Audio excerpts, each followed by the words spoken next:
Boyer.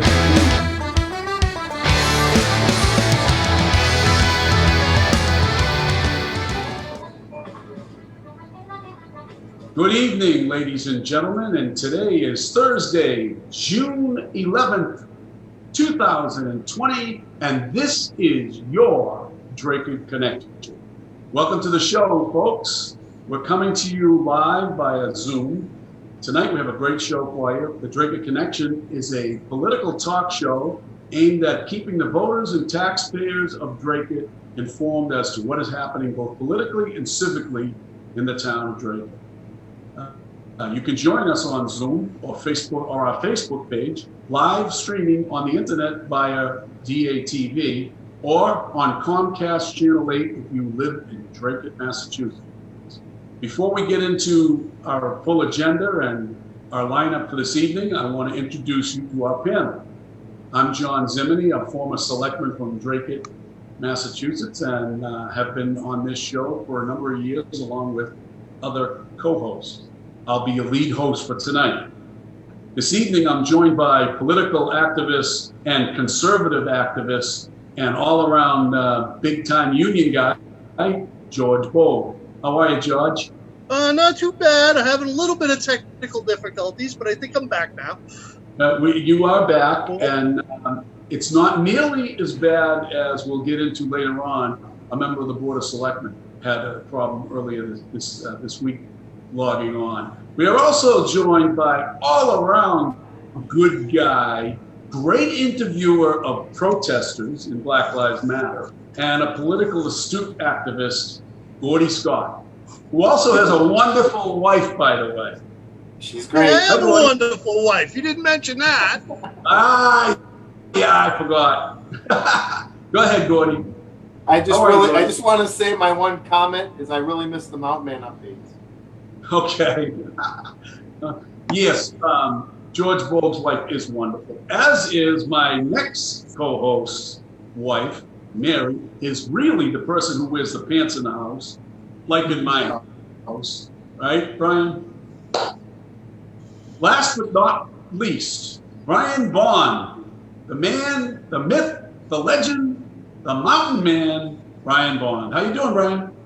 I'm well, John. How are you? It's always a pleasure reaching out to the folks at Dracut, keeping them informed, especially with the election coming up, town meeting coming up. There's a lot of good stuff going on. And John, you haven't mentioned it yet, but we're going an hour and a half tonight. I'm really looking forward to that because we asked for it, our viewers asked for it, and we got it. So good news. Yeah, I was going to lead into that, but now that you already said it, we'll get on to that in a minute. We were hoping to be joined by local activists and chairman of different town committees, candidate for selectman Phil Tebow. I believe he's going to join us later in the show. But yes, tonight, gentlemen, as you know, it's our first show at 90 minutes. The people have been asking for it. As Brian said, we've had numerous emails and requests via Facebook to have an hour and a half show, and that's why we're starting at 6:30. So let's take it away and let's go right into the show with our first most important part of our show is our resident weatherman, Mr. Sean Kelly. Take it away, Sean. Hi guys, thanks for having me on the Dracut Connection again tonight. Here is the forecast for tonight. We're going to drop down to about 61 degrees. And what's nice too is the dew points are going to start to drop, especially as we head into your Friday. So it won't be as humid as it was today, thankfully. Could be a spot storm or even a shower early. And those should taper off anytime between 6 and 8 o'clock as that line starts to move south. As we head into your Friday, it's going to be a nice day. It's going to be hot, 85 degrees for a high temp, but you won't have the humidity as you had on Thursday. So nice day overall, just warm, but not as humid as it was on Thursday. As we head into your Friday night, we're going to drop down to 56 degrees, mostly clear, winds coming from the west, 5 to 10 miles an hour. As we enter your Saturday, a nice day overall, 74 degrees for a high temp, sun and clouds, and the wind's not that bad either, 5 to 10 miles an hour. As we head into your Saturday night, we're going to drop down to about 53 degrees, becoming mostly cloudy as those clouds start to move in. Here's a look at your exclusive 8-day forecast Friday and Saturday, a nice day overall. As we start to head into next week, especially starting on Monday, it looks a little bit unsettled with the chance of a few showers heading into next week. And that's it from everybody. Back to you guys in the studio. Welcome back, folks, and thank you, Sean, for that wonderful report. Thunder and lightning, of course, over the next day or so, and some rain. So hopefully the weekend is going to be partly sunny, partly cloudy. Brian, that's not going to be very good for your mountain climbing. John, it doesn't matter what the weather is. We're going anyway. We just make sure we bring the correct equipment, and you just got to know when to turn back. And Gordy, is it going to be okay for you when you go out and, to hug all your protest friends while you're doing those Black Matter protests? Well, hopefully the rain will hold off for them. Those people that are, I think most of the protests are over. I heard there's one coming tomorrow night in Dracut, down at McAnespie Field. So we'll see how that goes. It looks like it's going to be good weather, according to Sean. So hopefully they'll have a nice day out there. And George, your wife can get in some good gardening, you hope. Your mic is off, George. George, your mic is off. Yeah, no, we could use a little bit of rain, so that will help.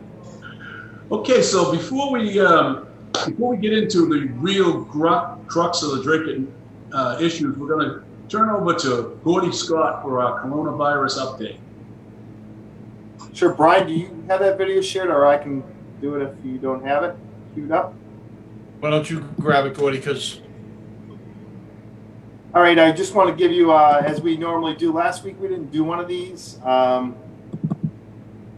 because we had such a jam-packed hour session. So we'll go through quick. This is about a minute. We'll just go give you the highlights of, share my screen here. We need, whoever's hosting it has to give me access to share a screen.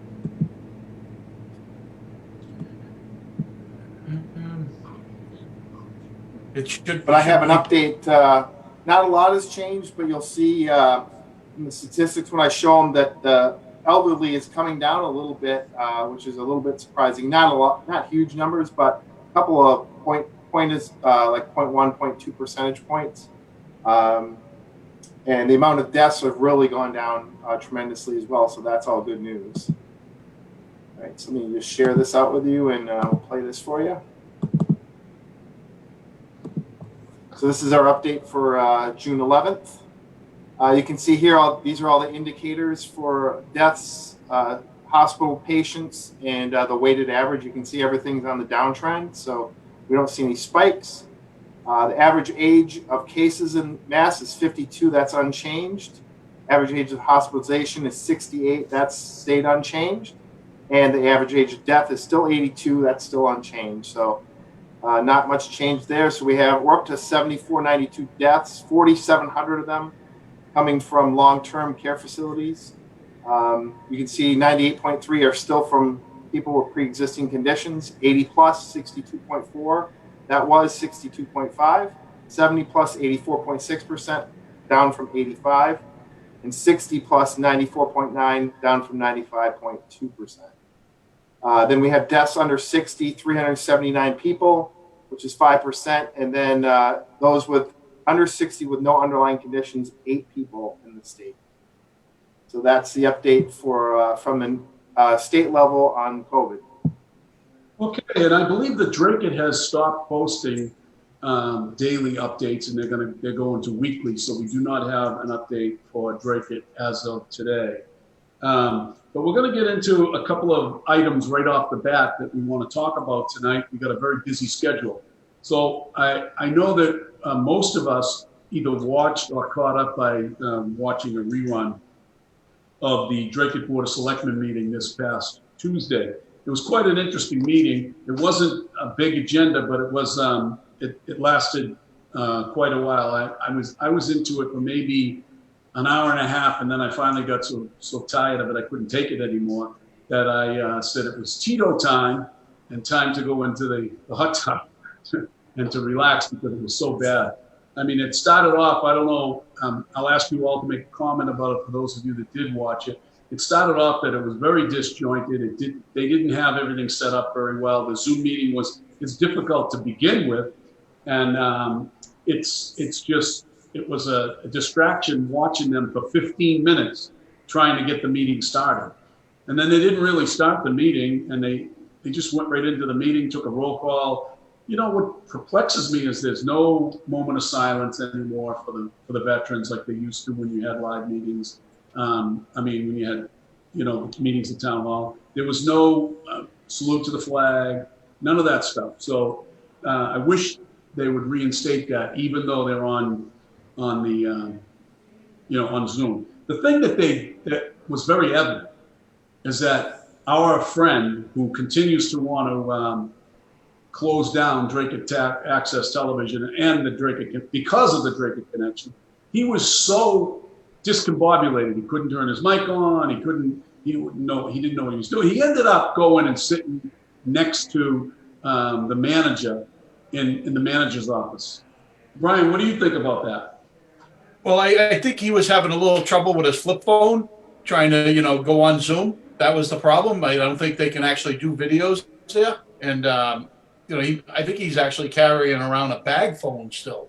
So, I don't know, Joe. And then Joe came in the office there, and I did catch up. I didn't watch the whole meeting live. I caught up on it a little bit later.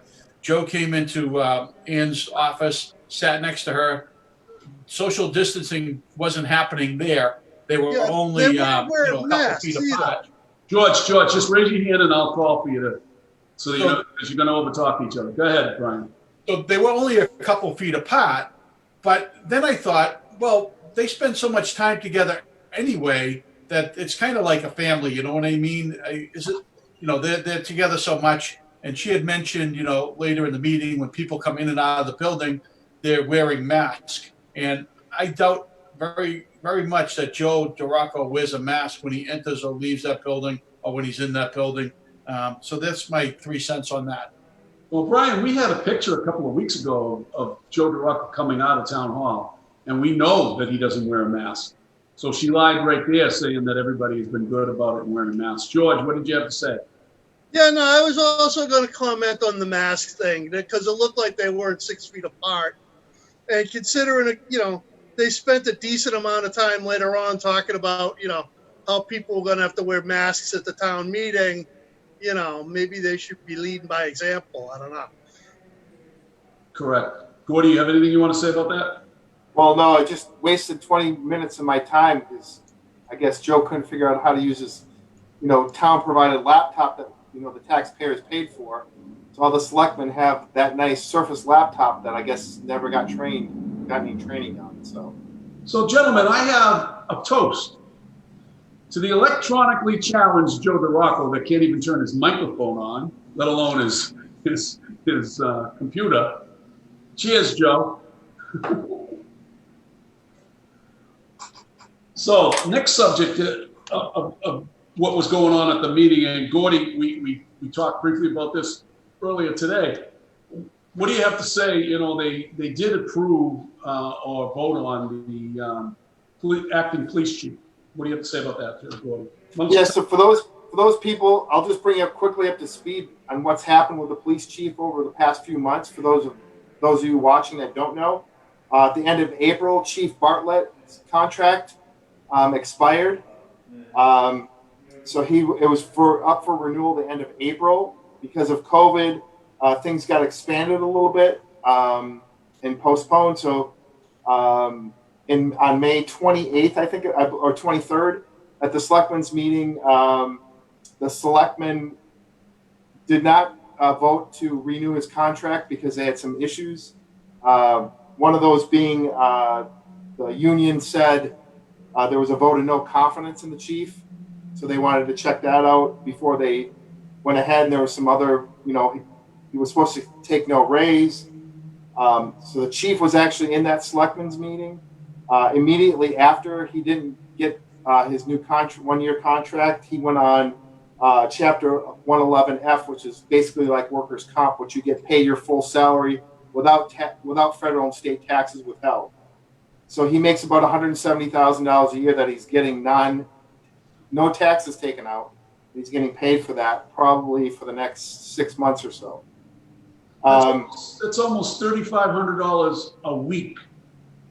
Yeah, that's so. For, some people don't even know that happened. So that happened, and then Steve Chappett and Dave Chartrand were both the lieutenants. So the town manager had to make a pick between those two for. She wanted to promote one as an interim police chief. So she picked Steve Chappett.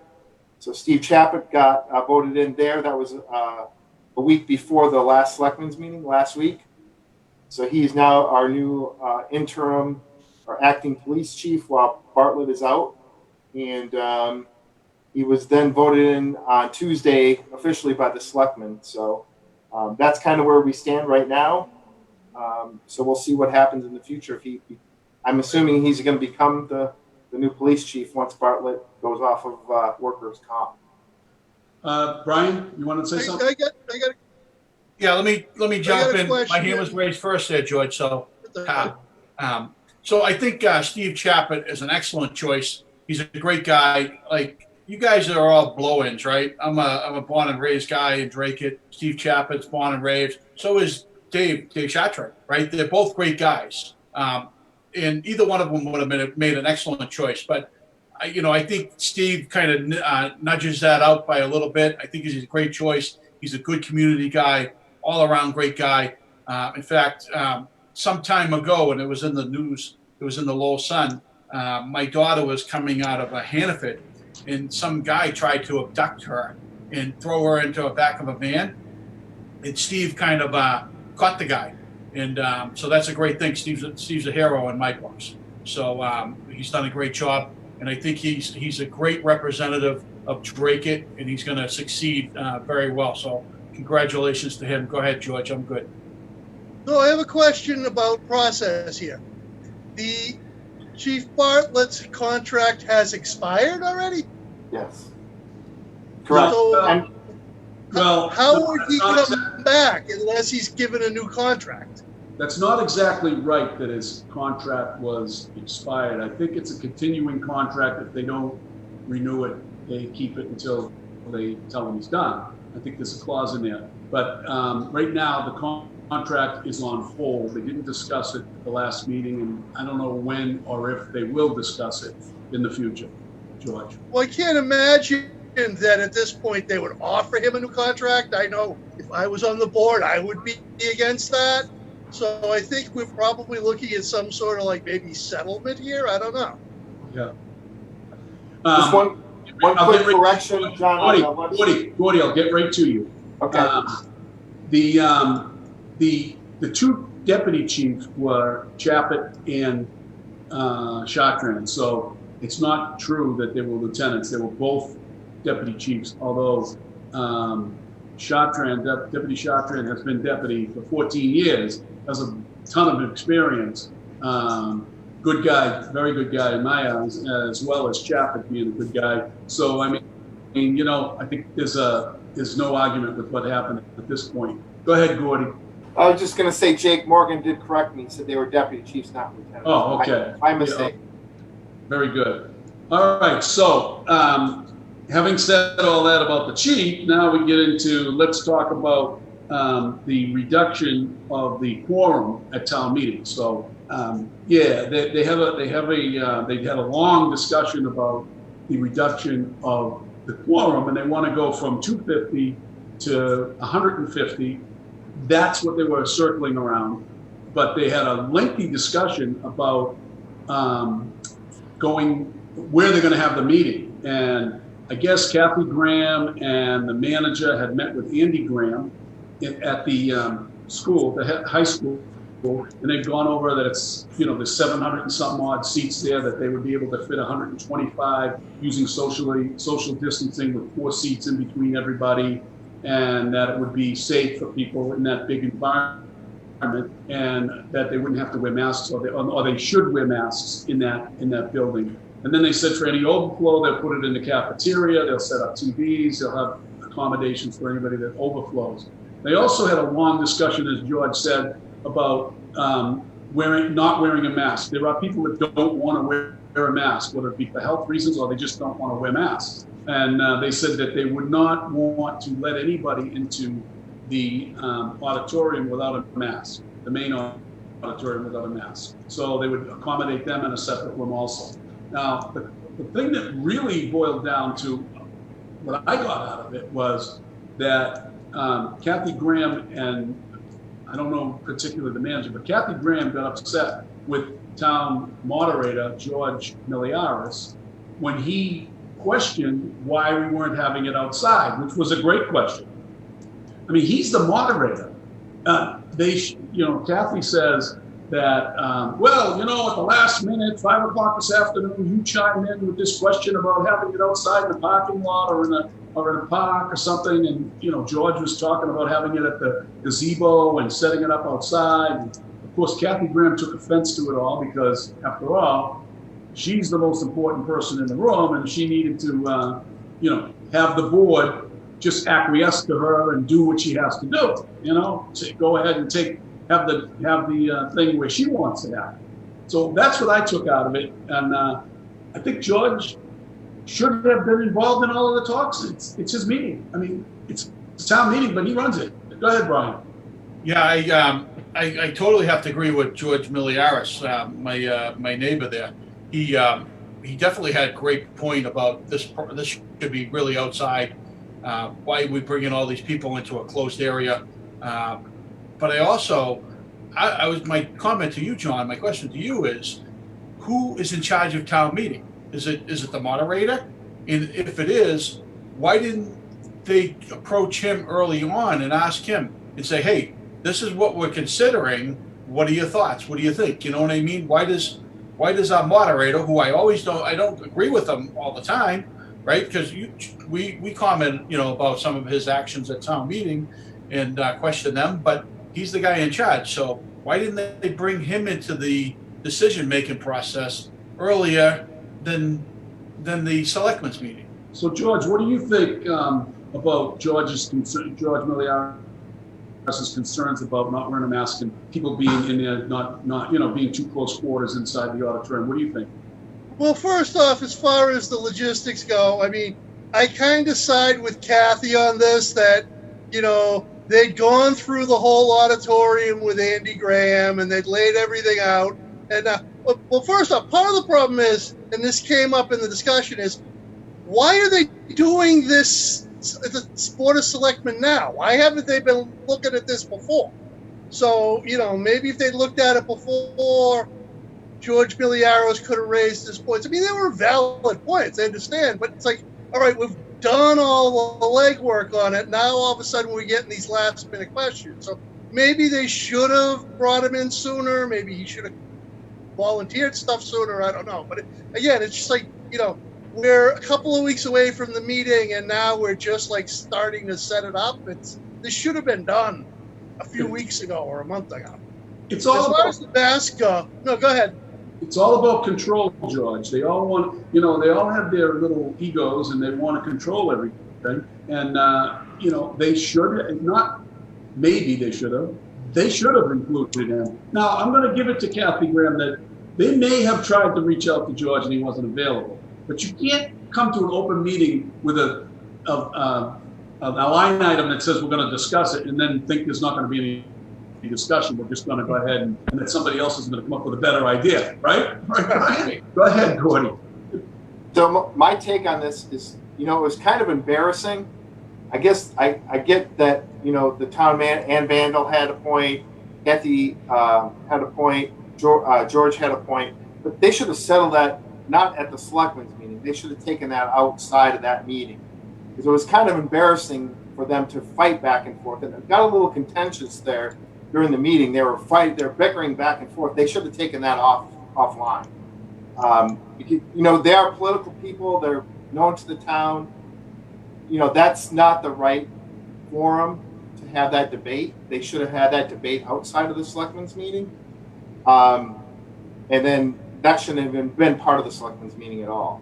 My other point is I am vehemently against reducing the number of people that should be at town meeting. We set that when we go to town meeting, we the people set that limit, so of 250. I understand there's a state law that was just passed, and they can set it as low as 25. And let's just be honest, right? The people that go to these town meetings, a large majority of them, those people work for the town. They work in town hall, they're members of the police department, they're members of DPW, they're firefighters, which they have every right to go. But I have a feeling that their management tells them, I want to see you there. And if they're not there, they get in some kind of trouble. So most of that meeting, let's be honest, is people that already have they already have a list. This is how you shall vote coming into that meeting. That's just my opinion. That may not be the case, but I've seen it before. You guys can chime in on that, but most of the people that want to go and make a change, they're in the minority. So you're already in an uphill battle when you go to those meetings. Yeah, there's several points good points you made, and I'm glad you brought up about the reduction of the quorum and why I'm opposed to it also. I know these are difficult times, but this difficult time has already exposed how bad the town runs under town meeting government. We need to look at a serious charter change to change this form of government. And I know, Brian, you may want to speak on it, and I'll give you the go ahead and say what you want. But I think the time for town meeting has passed a long time ago, and it's only controlled, as Roger Daigle used to say, by the controlling few that have a special interest. Brian? Gordy did bring up a great point. I remember Jim Duggan would sit there and look into the audience to see which way voters were voting. And so were the selectmen, right? So that was something that we always chatted about, that, votes should be taken some type of electronically, so that you can push a button and nobody knows the way you're voting. When you have to vote publicly and your boss is sitting there, or a selectman sitting there that may not promote you to that next position that you want, or influence that vote or that appointment. So that's a major concern. We really don't care what those in power believe, the way we're going to vote. We're going to voice our opinion no matter what. But there are folks that are afraid to come out publicly. So things do need to change. And I agree. I think the quorum should not be cut. I'd like to see the venue outside. I thought, the idea of bringing it outside would have been great. They could have controlled it. They could rope off a big section. And they can have a little bit extra police force there, encouraging folks to enter certain directions. Democracy, it doesn't matter the cost of it. You know what I mean? We've got to keep our system the way it is, and that's a whole nother subject that we can talk about at another point about the cost of democracy. So that's my 3 cents. Yeah, and it's pretty difficult to run an $82 million budget based on getting a quorum of 250 people. And I agree with that. I understand that. That's why I'm an advocate for town council, expanding the town council, having the election all at one time, so no one group can ever control the majority of that board by trying to, put their candidates on the board like we have now every 3 years. George, you wanted to say something? Yeah, just a couple of things I wanted to touch on. First off, the masks. So I guess they've decided that if you show up and you're not wearing a mask, you go into this separate room, and I guess they'll have a microphone, this and that. I don't know. I think I might sit this town meeting out because I'm really done with masks at this point. I'm pretty much doing all my shopping in New Hampshire. There's a couple of places in town I go to, that don't necessarily ask for masks. And one that the last couple of times I've gone to, they've asked me to wear a mask. I'm just not shopping there anymore. I mean, I understand, most people want it, so they're doing what their customers want. But again, personally, I'm not interested in sitting in a separate room, but I'm also not going to sit for 2 hours in the auditorium with a mask. Yeah. Another thing, as far as the whole process of town meeting, I shared on our Facebook page video of last year's town meeting and the whole debate over the CPC tax. And just watching that debate shows you everything that's wrong with town meeting. It's like people bring up procedural things. They're not really sure how it's supposed to go. There's a lot of wasted time. You ask the question, they have to look up the information. So, I think, we've gone through this before, that before the meeting, they should send out the information so that if there's a budget item, you know what it's going to cost. There might be like background material on it so that people could go in and know exactly what they're voting for. And I think that would speed the process along too. All good points. The other thing that I wanted to just touch on Gordy's issue about the making of the sausage isn't always pretty, yeah, right? And you saying about how the argument between George and Kathy was really out of line. And I don't think it was out of line that it was public. I think it was out of line how she was going at it, because she took offense to him questioning it. And I mean, he's the moderator. You have an open discussion. That's what open government is about. You shouldn't be taking offense to it. Open government doesn't look pretty all the time. But she took personal offense of it. I went down there and spent hours with Andy Graham. What's your job? Who cares? Who cares? Gordy, you wanted to say something, and then I'll go to Brian. Yeah, I just want a quick, Mark Mistretta said he's sick of it too, George. He's done as well. He's not going to the meeting either. Do you blame him? Brian?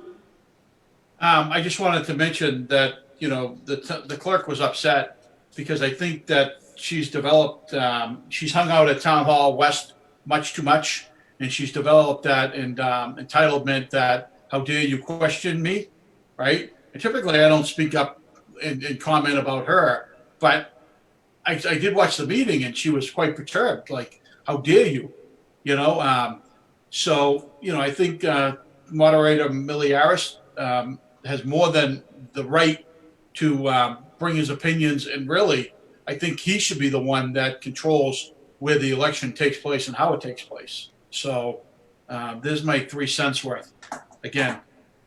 Well, okay, thanks. And George, during the meeting, there was a subject on the town meeting. I mean, on the agenda that was talking about the discussion to approve certain restaurants to be outdoors. And I asked you to do a little research on that and tell the people all about it. So why don't you talk about that issue right now, George?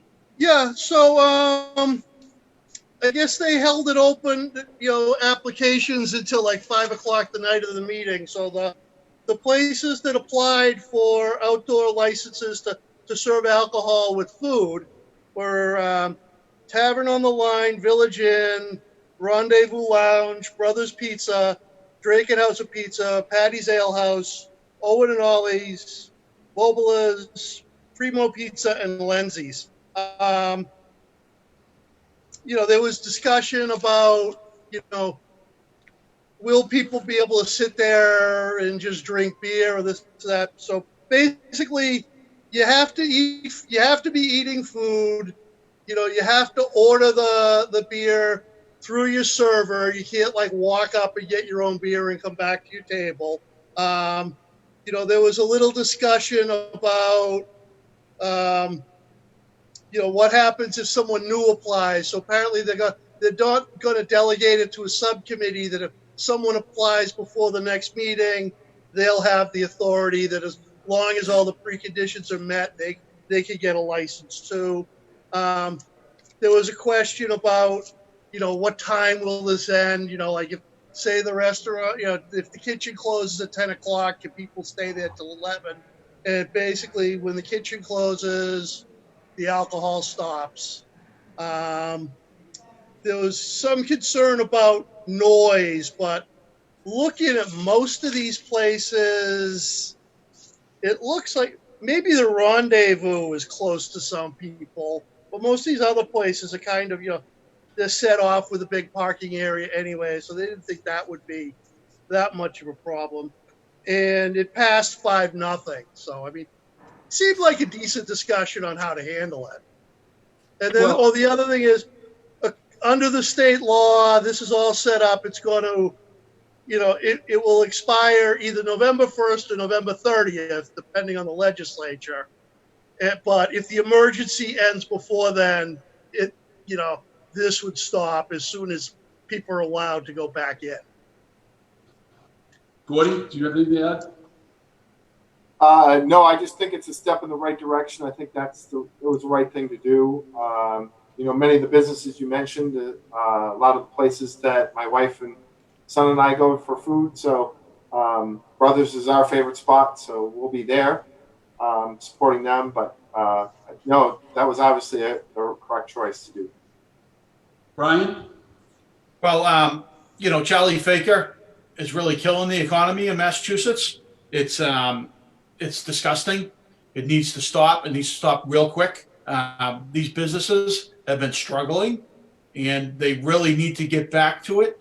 I think this whole discussion about the coronavirus, COVID-19, I think they blew it way out of proportion.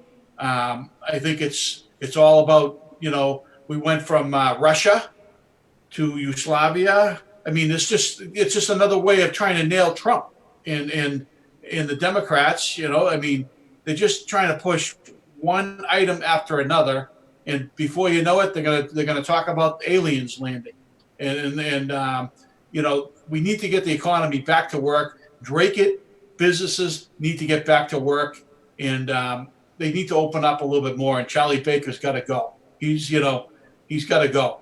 When's he up for re-election? 2022. That's a problem. We're going to try to keep focused on the subject for a minute. We're going to get into that whole coronavirus thing and Charlie Baker later on in the evening. But I want to stay focused. One thing about restaurants, last weekend my wife and I, as I say, spend a lot of time in New Hampshire now. So we're going for a ride. We always stop. We had a nice lunch outside in New Hampshire. And next week, New Hampshire restaurants are opening up inside. So I'll probably be going up there next week or the week after, having a nice sit-down meal inside. So we got Massachusetts, you're talking, best case scenario, 3 weeks from now, they're opening up inside. Now, George, I have a question for you because I watched the meeting, but I didn't watch the whole thing, but I have been informed because I get sick of watching. Well, I think it was 3 hours long, too.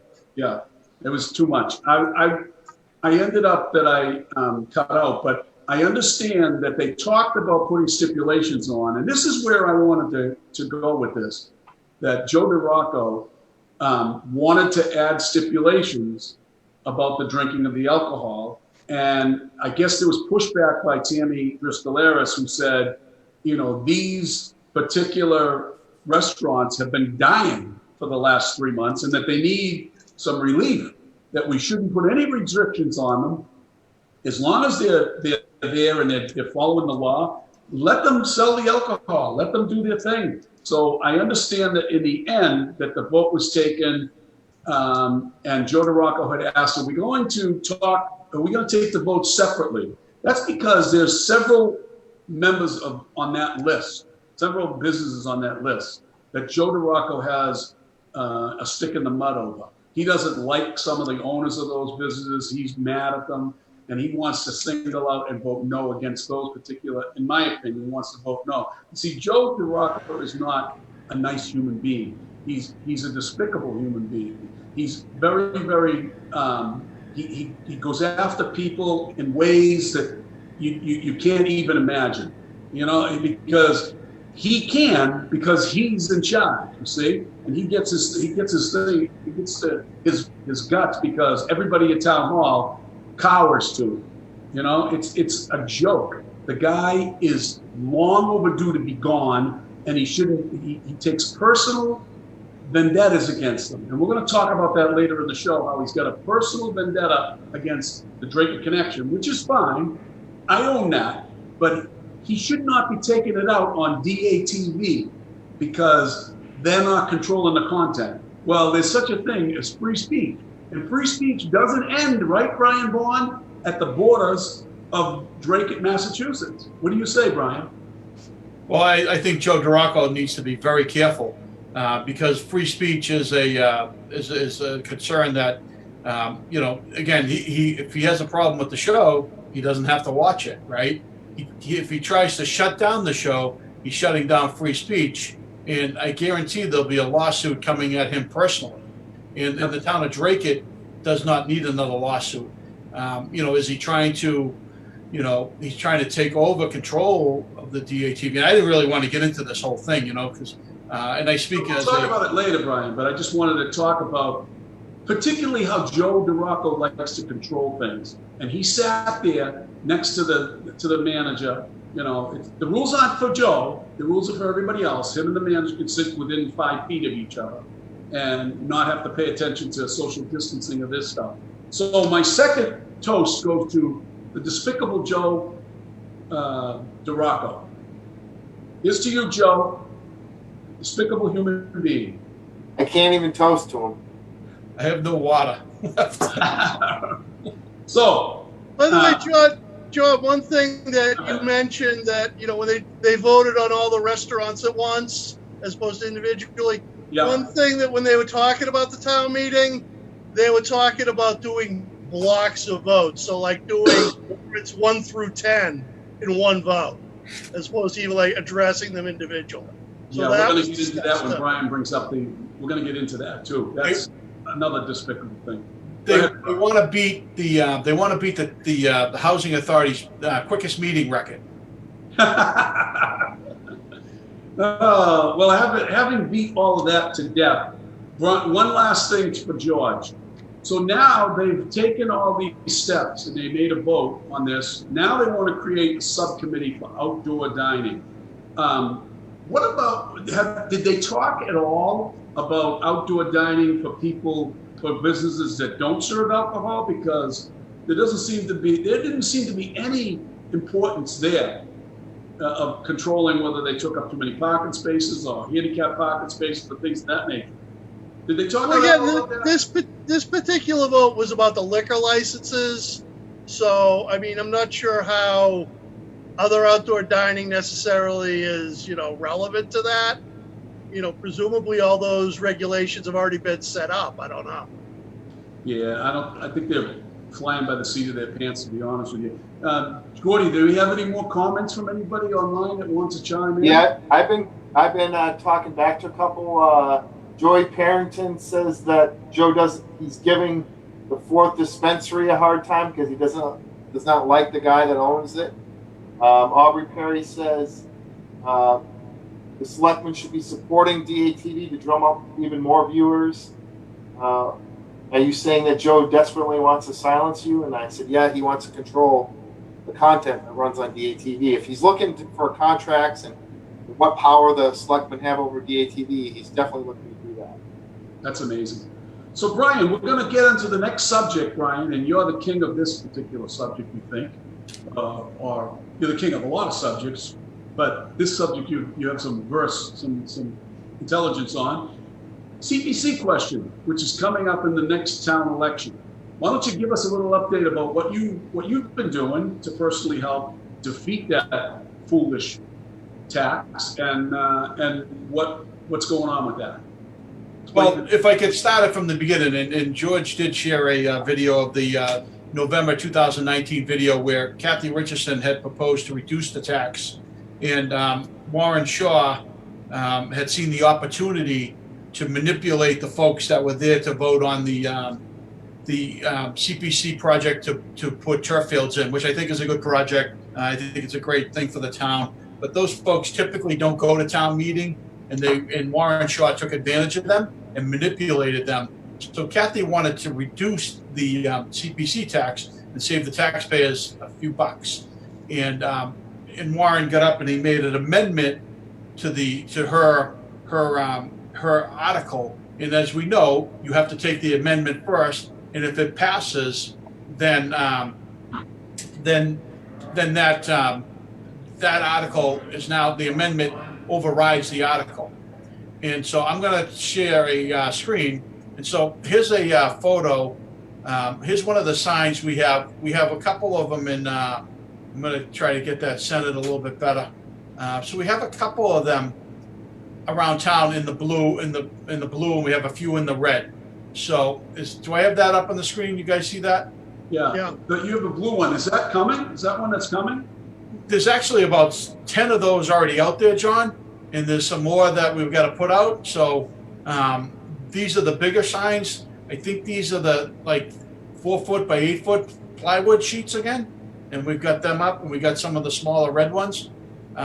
So we need you folks to get out there. Well, so Warren is proposed, and it passed the town meeting. Now it has to go to the ballot, that he wants to increase the community preservation tax by 25%. And I'm so, you know, number one, we weren't in favor of that then, but even now that, you know, the financial crisis, we got 42 million Americans that have been laid off, right? And still voting his tax. And so we're trying to stop that. Community preservation, it did a lot of great things. I served on the board for 10 years. At one point, I was the vice chair of the board. A lot of so there's the other one. A lot of us folks were folks that really supported different projects like the Dylan McInnesby Park, the Richardson property for senior housing. We preserved hundreds of acres of land, but it's since become a slush fund. And we're going to talk a little bit about CPC later. But when I sat on the board, when I first got there were, you know, Jim Carr. I can remember him saying to me, we don't pay any more than, you know, $11,000 or $12,000 per acre. And all of a sudden, we're paying huge amount of money per acre, and we're spending tons of money. And it's really unfortunate. But we really need to get the folks out at town meeting and stop this from happening. It's a sin that, you know, at a time where 22 the election, Brian, not the town meeting. Town meeting. Oh, No, correct. Election. Well, you know, get out to town meeting and fight the CPC project that's being proposed there too. We're going to talk about that later. But yeah, the folks need to get out. They need to vote on this. They need to vote no. And you know, time to give the taxpayers a break. I'll let somebody else jump right in. I just want to point out again, having rewatched the video, I just want to give credit to Tony Archinsky and Joe Wilkie that they both backed the 25% increase. So I think we should point that out. They both got up and spoke in favor of it. Did we lose Gordy? He's back. Oh, okay, he's back. All right, yeah, that's good. So we want to go on. Actually, I have not seen those blue signs around, but I have been, you know, helping to put the red ones out, and hopefully we keep them going. If anybody wants a sign, they should be able to connect with us through our Facebook page. Can private message us, and we'll try to get you a sign. We have limited amount of signs, but I got 2 requests today, and I'll try to get them out tomorrow sometime.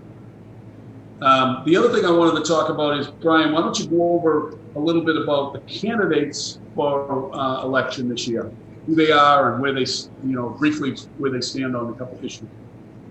So, you know, one of our first candidates we can chat about is Mark Pease. Mark Pease is a current chairman of the planning board. He came from Tingsboro. I think he was a planning board. Was he a selectman over there or a planning board member over there? Mark has become a little bit of a lightning rod in social media lately. There's some views that I agree with Mark, and then there's some views I disagree with. One thing that I'm a little disappointed with Mark, he was steadfast on, you know, in the beginning he wanted to support the stormwater fee, and he wanted to support this community preservation tax. And through our discussion and our outreach on Facebook, and we're showing we engage 9,000 folks per week on average that engage with our commentary and our post. He kind of saw that and he flip-flopped. Now, I'm glad that he came over to our side, but I don't trust somebody who will flip-flop, you know, just because of the public will. I'd rather have you be steadfast in what you believe and you go in that direction than not, right? So, and I don't know, John, do you want me to let these guys jump in while we chat about Mark? Yeah, I'm gonna. What do you have anything to say about Mark Pease? Anybody want to talk anything about Mark Pease? Yeah, well, I mean, he's run a really horrible campaign, I think. I mean, in the beginning of the whole COVID thing, he seemed to be on the bad side of everybody. Then he just, instead of either apologizing or explaining himself, he just kind of like took a beating and never still hasn't really explained it. Now that he could maybe argue that it was all an overreaction, he still isn't really dealing with it. So, I mean, he's just making mistake after mistake after mistake, the way I see it. I don't know. Yeah, I don't know the guy. I mean, people that know him that I know speak well of him. It's just, I don't know if he's ever not run before and just making rookie mistakes. But, I mean, just from a campaign standpoint, of the 5, he's probably had the worst time. Brian, we talk about the other candidates, Allison Janess. We talked about her having a connection with Joe Dracut and Lucky Pizzina over at the Town Hall West. Have you heard how they have been seen over there quite a bit? I got another report today that they were over there, that Allison Janess's car was seen there, and she's trying to stay above the fray, and I think she's a good candidate, and I quite frankly think she's going to win unless somebody else starts picking up the pace. What do you think there?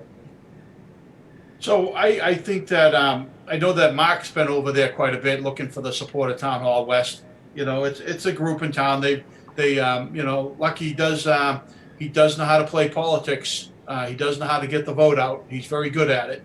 And Mark probably sees that, and so does Allison Janess. So they're kissing up. But when you dance with the devil, you have to pay the devil back, and that can be a problem. So you got to be careful. I like those independent folks that think on their own feet and don't agree with you at all the time. While we talk about Allison, you mentioned she's definitely got out there early and done some work. I haven't seen much from her lately, right? So I'm not sure how much she's still working, whether she's kind of, it's like a horse race, somebody gets out front pretty quick and pretty fast. I see her slowing down a little bit and some other folks coming up strong. So I'm not sure, what that is. I think you've been too busy with your business lately, so you've missed a couple things. There's a ton of signs for her out, and I know from people who have contacted me that she's back to knocking on doors. So I don't know if that, Gordy, I'll ask you this. I don't know if Allison or any candidate at this time knocking on doors is a very good thing, because some people are going to get upset that during this whole Corona thing, you still want to be social distancing. And, if you mock peas, you're okay with it. But I think that most people are going to be a little bit nervous about a stranger coming up and knocking on their door and trying to talk to them through the door. What do you say, Woody? I would agree with you. In the old days, we used to, the politicians used to come up, introduce themselves, shake your hand. I think, at least for the next few years, we're not going to see much of that. I've seen a lot. I agree with you. I've seen a lot of Janess signs around, even in my neighborhood. But to me, I don't know her personally. I don't know anything about her. But me personally, I just think Phil is the perfect candidate for the position. He's intelligent. He's independent. As you said, he's an independent thinker. He's not going to be swayed by any political movement or party. And he's always going to do the right thing. So he's definitely got my vote. Who's that? Bill Tebow. Yeah, right. Now, actually, today I got my first mailing, and it was from Phil. That's the only one I've received is from Phil. Yeah. Allison, I think, has been doing some standouts also. I still think there's a door knocking aspect to this. If nothing else, you could have a little packet of literature you hang on the door. If people don't answer the door, that's fine. If they do answer the door, you stay on the other side of the screen door. That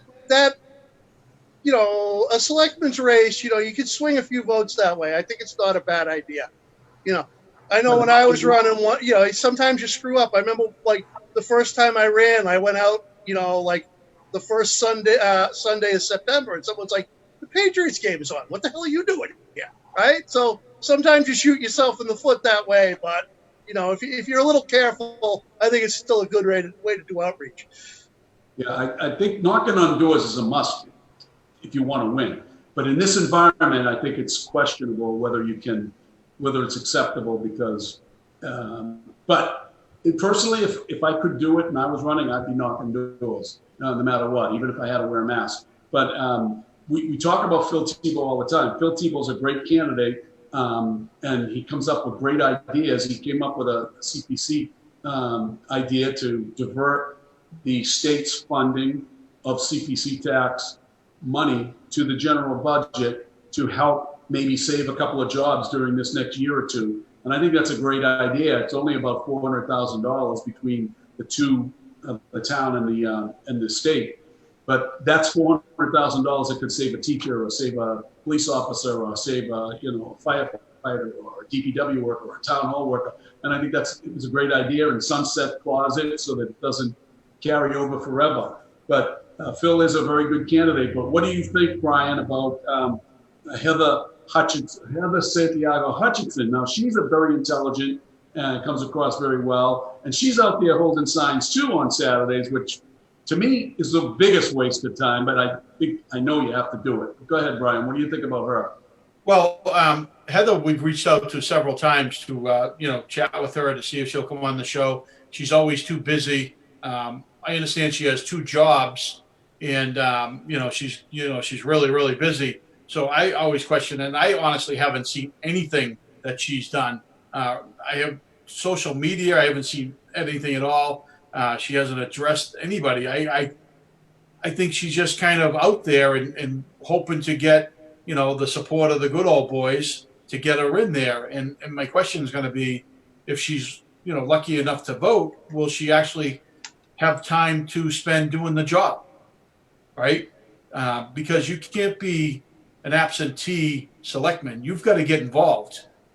So that's what my concern is with Heather, and I understand she comes from a family that's well known, in the town, but that doesn't give you a birthright to get a position as a representative of the Dracut Board of Selectmen. It never should be that way. That's Heather Santiago Hutchings. I've been corrected by, I don't know if it was you or I that made the mistake, but yeah, you're absolutely right, Hutchings. Now, the other candidate is Joe. Hold on, can I chime in on Heather? Go ahead, chime in, George. Yeah, for a long time, it seemed like she was running a stealth campaign, no website. She got a Facebook page, but not a lot of info on it. I'd say she's probably just behind Allison as far as signage goes right now. But the other thing I've also picked up on Facebook is, the Saturday morning radio show Facebook page is kind of pushing her a little bit, and Kevin O'Brien is big on her. So, I think she might be in there vying for that Town Hall West support too. Well, they all are, but they're not all going to get it. They'll get lip service. Some people will tell them, yes, but they won't do anything, and they want you to be kind to their candidates. The number one candidate coming out of Town Hall West is Allison Janess, and that really is troubling for me. Really is troubling. Although I think she's a great candidate, I think she comes across very good, but she really takes a long time to answer questions and answer issues, and she's smooth. Let's say that she's smooth. Now, the other candidate that we need to talk about is Joe Espinola, who I will say is a strong candidate with name recognition. He's like Phil Tebow, who has a lot of name recognition. Now, I did send Joe a Facebook message, and I asked him point blankly whether, I'm looking for a person to cast my second vote for, and right now I'm not thrilled with anybody else other than Phil. And I'm looking. I want to vote for Joe. Joe's a good guy, and I think his heart is in the right place. So I want to know that he's campaigning. I want to know that he wants the job. And I did notice that today he's got his first signs up. Have you seen any signs, Gordy, for Joe Espinola? I have not seen it, but George will like this. I did speak to our good friend Johnny Joyce, and Johnny told me the reason he didn't run is because Joe approached him and asked him not to run if he would bow out. So George, unfortunately, you don't get to see Johnny Joyce this year. No, I really thought this was the year he'd show up at the debate too. I'm really bummed. Actually, is there going to be a debate? I think so. Let me tell you this right now up front, now that subject's come up. Dracut Access Television has decided to run a debate in place of everybody else. And from what I understand, that today they sent out a request, and 4 of the 5 candidates have responded that they are going to be in on the debate. The moderator, I'm told, is going to be well-respected businessman and local activist, community activist in a lot of different ways, is Glenn Mello. And I think he's a good candidate. And the candidates that have responded to it, I believe everybody's responded except for Heather Santiago Hutchins. So there is going to be a debate. It's going to be held on the 22nd at the DATV studios. I'm told that they're going to practice social distancing, and that they're going to, have a 90-minute debate, I think it's going to be. And that's pretty much where much as information as I have right now. Brian? So John, I want to talk about Joe, but I'm going to respond to the DATV debate, which is news to me. Sorry. You mentioned there's 4 people that have responded that are going, and then a 5th hasn't returned. So who are the 4 that have responded? You mentioned Heather hasn't responded yet, but I'm a little confused. And 4 have responded, and Heather has not. So okay. So everybody is going. So I didn't get that. I didn't hear that. I'm sorry, they're all going except Heather. I mean, so yes, to answer George's question, Joe supposedly responded that he's going. So that's good. And I got to tell you, I think there were several people that reached out and said that it would be a good thing for DATV to do, and I think it's right. And Brian, the board of directors, we don't get involved in making decisions on programming. We just don't do that. That's not our gig. Well, the DATV shares everything, right? So they're recording all the municipal meetings and all that stuff. Anybody can become a member and produce a program and all that. But I never really got the chance to comment on Joe Espinola. Go for it. And I went to school with Joe. I played football with Joe. We've got some good ties. Joe got a little upset that I mentioned that he had some funding that he gave out to somebody that got in trouble. Joe got mad at me over it, and but my second vote most likely will go to Joe. My concern is that Joe hasn't really campaigned at all. I mean, you do see Joe, he's always chiming in on social media, or he's calling up, Teddy Panos and commenting there. You know what I mean? Joe's not afraid to give his opinion on different things, but I haven't seen any campaigning. He doesn't have a Facebook page for Dracut Selectmen. He's got the Joe Espinola Senate page, state Senate page. So I'd like to see Joe get a little bit more involved and start campaigning, at least for the next few weeks before the election. Go ahead, Gordy. I just want to chime in. I think that debate on DATV is going to be huge because, as we brought up through the whole show, that people aren't going out holding signs as much. They're not going out knocking on doors as much. So this is really going to be, especially for me, I'm speaking personally, first time to meet these candidates and know what they're all about. So I think if they don't show up for this debate, it's going to be a huge loss for them. And this debate on DATV is going to be huge for the candidates. Correct. I totally agree with you on that front. So anybody else want to chime in on Joe Espinola? Anybody? No? Okay, so we want to move on to the next subject.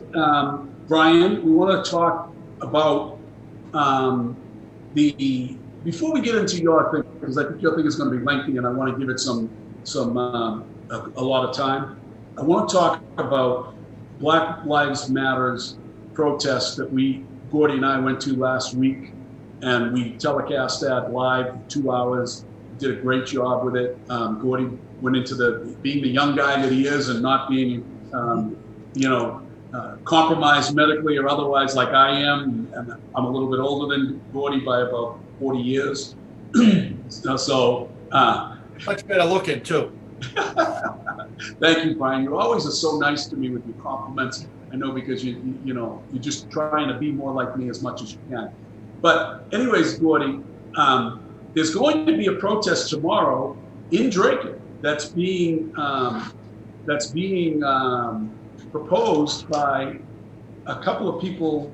One from Dracut, a young lady. I shouldn't say girl. A young lady by the name of Michelle Goudreau on Holly Drive in Dracut has approached the police department, and they're working with the town manager and the police to have a gathering. They didn't really call it a protest or whatever. They called it a Black Matters gathering or something of that nature at Dylan McInnesby Park. And the chief chaplain is expecting about 200 people there tomorrow. And I'm going to go down there and try to video it, bring it on Facebook Live. Gordy, if you want to join me, we can possibly do it together like we did the other day. And that's from 6 to 7:30 at Dylan McInnesby Park. But as a side to that, there's another young woman involved in that planning who is from Lowell, and her name escaped me. If anybody knows it, because the chief mentioned it on in the meeting the other night. But I wanted to put out there that I am trying to plan a rolling rally in support of our law enforcement, and particularly Dracut Police and in the state police. And I have been approached from a gentleman that approached Brian, that's a high school kid out of high school that wants to be involved with a vigil, and I'm going to hook up with him and try to see. I'm going to vet it first, and then I'm going to see whether or not he wants to get involved. And we're going to try to set up a rolling rally using our cars to practice social distancing for some time in the next week or so. So that's something I want our Dracut viewers to think about, and please watch our Dracut Connection and my own personal page for more information about that. But Brian, I wanted to get on to the review of the town warrant, because there are a couple of issues. It's not a really packed warrant, but there are some issues on there that need addressing. So Brian, take it away. John, how long do you want me to kind of spend on this? Do you want me to skip through a couple of the basic stuff? Yeah, just basic stuff, and what the ones that you think are troubling that need to be addressed. All right, so I do want to share the screen, right? So Sure, I'm going to put town meeting articles up on the screen, and we'll kind of run through it. Let me move this over here. The first two articles of your basic town meeting, they want to waive everything. They don't want to read anything. I don't want to read it. I don't want to sit through there and read it. The article referred from June town meeting, June 3rd, 2019 meeting, Article 33 and 36. Those are the Rich Collin articles where he wanted to put funds aside to, the roof stabilization fund and all of that kind of stuff. The Board of Selectmen has requested those items get moved to their the meeting on the 23rd, and which is typically right before town meeting, and they'll try to squeeze those in after. They also did the same thing with the next one, which is Article number 6, which was referred from November town meeting 2019. And then the next page. So I'm going to roll that next page up. Let me see if I can get this going here. There we go. So the next one, the same thing. It's all free. It's all about free cash. This town meeting, the theme is free cash. How much can we get, and can we get it now? Right. So that's why, folks, you need to show up at town meeting. If you're a conservative type of folks, and you don't want them blowing through that free cash, because free cash is a good thing, right, John? Absolutely. You can't. Free cash determines our bonding ability and our bond rating. We can't be touching that stuff. if they want to start a stabilization fund, Brian, for schools, then the schools should be contributing to it out of their budget by saving some of their budget money. And don't be coming to the rest of the town, because we have stabilization funds, as you know, Gordy and George. We have stabilization funds for all the other departments, and those departments contribute to that.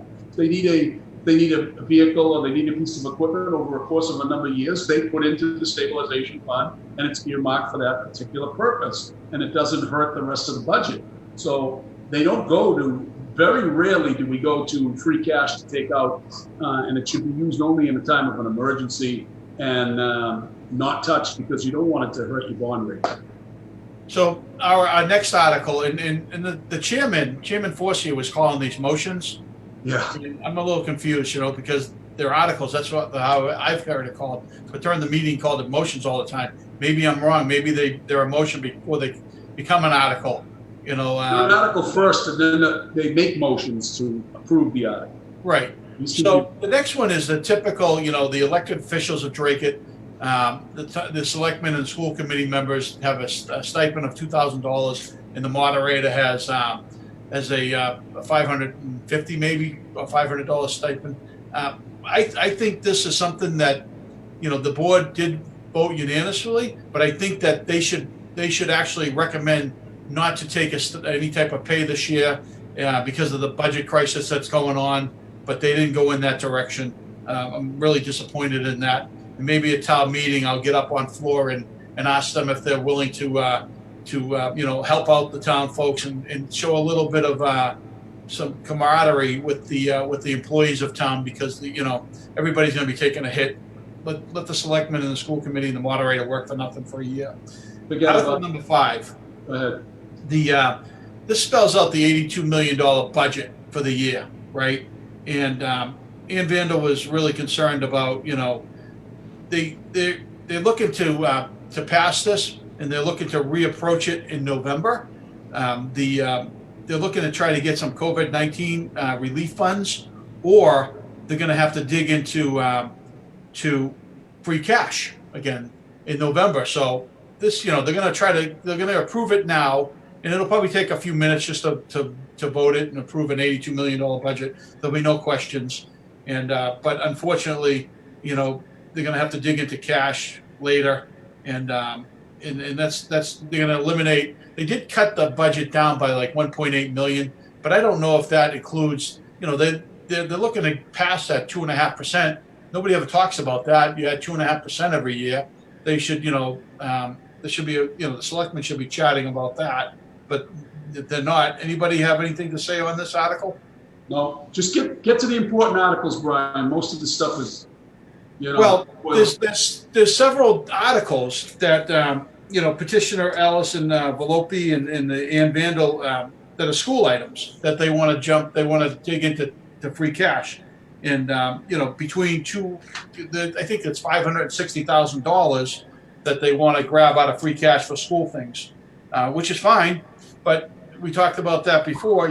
That's and then there was another what is it? $200,000 they want to use of capital improvement money and stuff like that. The basic CPC. I don't know if you heard about this. Community Preservation is looking for their operating funds. That's article number 11. I'm going to have to go to the next page on that one. Let me see. There it is, number 11. And what bothers me, they don't put the dollar figures on these, right? They just chat about them. I think they're looking for $32,000 to operate, their basic overhead, on top of, because not only do they like to blow money on purchases, but they also like to blow money on they've got part-time. They're looking to hire a new part-time position for $15,000 a year. It's going to be a contract, so they actually won't be a town employee, but it's part of the contract, and the rest of it will be, secretary's fees for recording minutes and different studies and whatnot like that, So that's kind of disappointing. Brian, talk about the community preservation funds they want to buy on the Richardson Farm up on Richardson Road. All right, so that's one of the that's the last article, right? So I'm gonna I'm gonna stop this share because I gotta pull that one up. So Article number 19 in the selectmen had put that on for the next meeting. So I got to find that, John. So there's 5.5 acres of land that the Richardson family from over on East Richardson Road, heading towards Pelham, they're approached the community preservation. The community preservation has moved it forward. They'd like to try to sell that to the town for $148,000. That thing has been on the market. It started on the market at $250,000 and it went down to $150,000. There's back taxes owed on the property. The property, it does not have the frontage. You're supposed to have 175 feet of frontage for a buildable lot. Whether they can get a variance and because they have 5.5 acres, it looks like it only has about 50 feet of frontage. They might be able to squeeze a driveway in and put a house out there. But, they caused their own problem where they subdivided the land and they didn't allow that property to have the proper frontage. So they were trying to maximize the buildable lots for the least amount of money. I think it's unfortunate that, it's come into town meeting. It just shows another waste of taxpayers' money. Go ahead, John. So Brian, they have, this is an important issue because this is one of the cruxes about this would be a sad use for CPC money. It's all wooded area, and you're right, it doesn't have the proper frontage. You had a picture of it. Yeah, Brian, that's good. Yeah, here it is. And there are, this is something that we should not be purchasing because it's all wooded and it's not any worth at all to the town. There's nobody that's going to go out there and walk on it or anything of that nature. It's in the middle of nowhere. It's like buying a bunch of swampland. And they, like you said, you made a good point. They tried to sell it for $250,000 or something of that matter, or $224.99. And, now they're trying to sell it to the town. It's nothing but a joke as far as I'm concerned. Right, Brian? Yeah, it puts a bad light on the community preservation, and the fact that the community preservation actually supports it, right, and wants to purchase it. If they can't develop the land, it's not going to, it's not a positive thing for the town of Drake to waste money on. It just shows another drunken episode by the community preservation committee to just blow money because they have it. Gordy, what say you? Go ahead, Gordy. I wanted to know what the price of the property, what the CPA was looking to spend, because if you look this up on assessor database online, Candace Richardson is the listed owner of this property. She's only been paying taxes, as Brian said. There's back taxes owed of $61,000. This year it just went up to $63,000. I heard rumors that this was going to go for nearly $500,000. They're looking to spend on this thing. Yeah, she owes back taxes on it, and she wants us to pay $150,000 to, buy the property that nobody can build on to begin with. And Brian's right. We use that CPC to preserve open space. This property is not going to be built without variances. So to me, it's a waste of money. It's a total waste of money. And by the way, Candace is Kathy Richardson's, I believe, stepmother. Go ahead, Gordon. And by the way, what are we doing with the other 4 properties that are overgrowing that, we buy these properties, have no plan for, and then now everyone's complaining. I see on Facebook, I want walking on the Beaver Brook property. It's overrun. There's ticks everywhere. No one's mowing it. What's going on? So people are complaining that we're not keeping up with these properties, but they just keep buying them with no plans. Why don't you have a plan before you buy a property? Brian, you want to talk about the Beaverbrook Farm, why it's not being mowed right now? I think so. I think that, since Gordy brought it up, right? And there's somebody that's complaining about Dracut Connection, right? That we made a big stink about it, that, we made a big hoopla that, there was a farm that served on the board over there, and the property was, he bid on the property. He was the only bidder who's haying it for, I forget what the dollar figure is, but we determined that he was getting a huge profit of hay money for a property that he basically oversees because he sits on the committee. And I guess I heard on Facebook he was not haying the property, but doing a lot of complaining about it. So I wonder if all that procurement and all that stuff may have stopped him from haying it, or the Ethics Commission may have told him that you can't sit on a committee and hay the property that you oversee, and you're making money on it. So he's complaining. I think it looks great as a field. I think that's fine. It's nobody's going to bid on that property because they're afraid to. Yeah, I would like to see it mowed, but I don't want to see it mowed for practically where it's to the benefit of the person who's doing it. He paid $750 for, I think it was 100. I think we said it was 100 bales of hay, or close to it.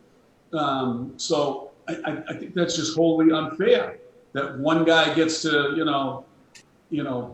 finagle and do his little conspicuous things that he does behind the scenes and get to do it. Him and another farmer have the only haying rights in the town because they supposedly the only ones that bid. But go ahead, Brian.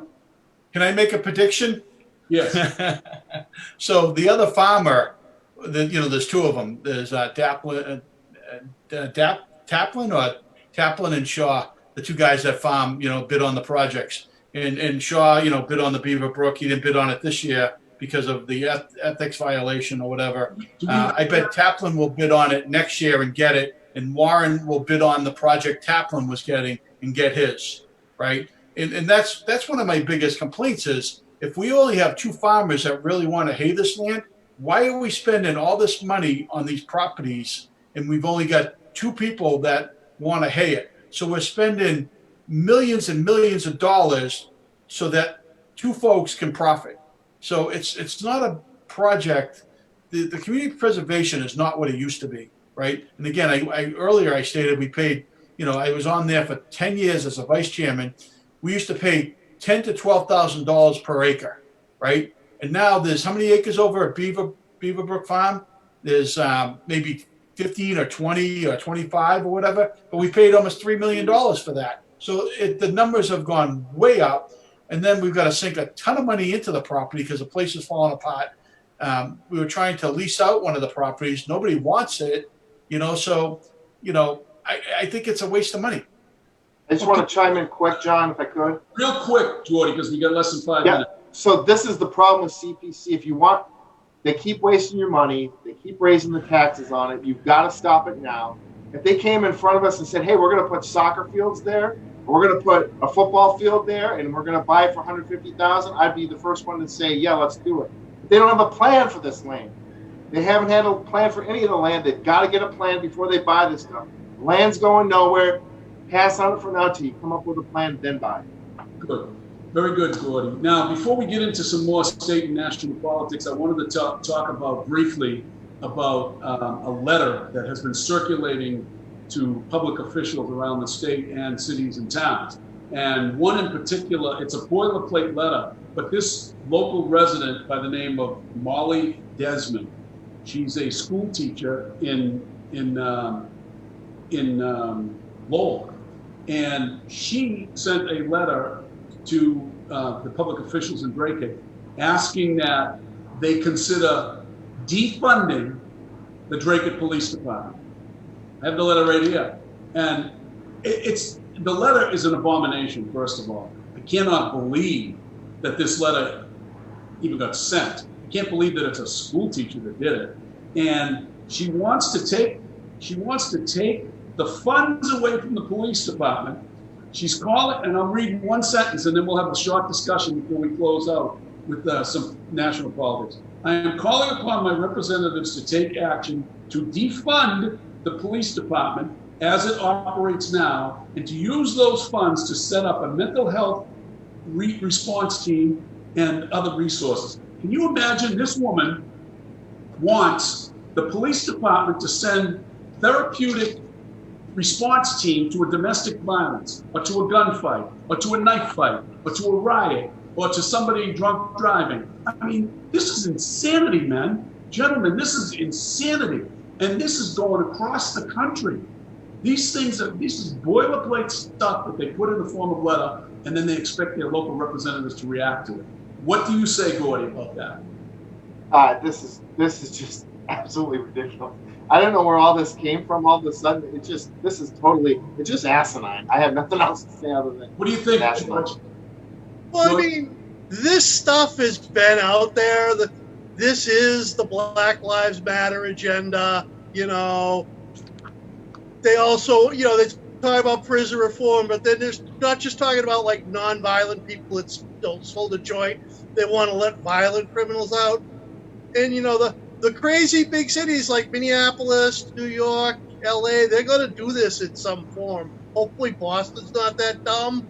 But my point is, you know, these you know, soccer moms that think it's a good idea, put your money where your mouth is. If you live in Brookline or Concord or Lexington and you think defunding's a good idea, defund your police first. Brian? A well-regulated militia being necessary to secure the free state, the right of the people to keep and bear arms shall not be infringed. Thank you, Brian. You're absolutely right. In fact, I'm going to look into reinstating my gun. I don't own a gun, but I'm going to try. I got to get a license to protect my family and my property. This is nuts. Quick lightning round. Polls are now predicting that Joe Biden leads the presidential election by almost 10 or 12 points. What say you, Brian, real quick? Do you believe the polls, yes or no? Well, my chatting with other folks who are conservative folks, they're concerned because their kids are now thinking that Donald Trump has gone a little bit crazy. And he's concerned about Trump losing the election. I was totally surprised. So I don't know. Woody? The answer is the Gallup poll was 75% Democrats. No. What do you say, George? Yeah, I mean, Yes or no? I believe the polls now, come election day, when people like choose between Biden and Trump, I think Trump will win all the states he won last time, and maybe a few more.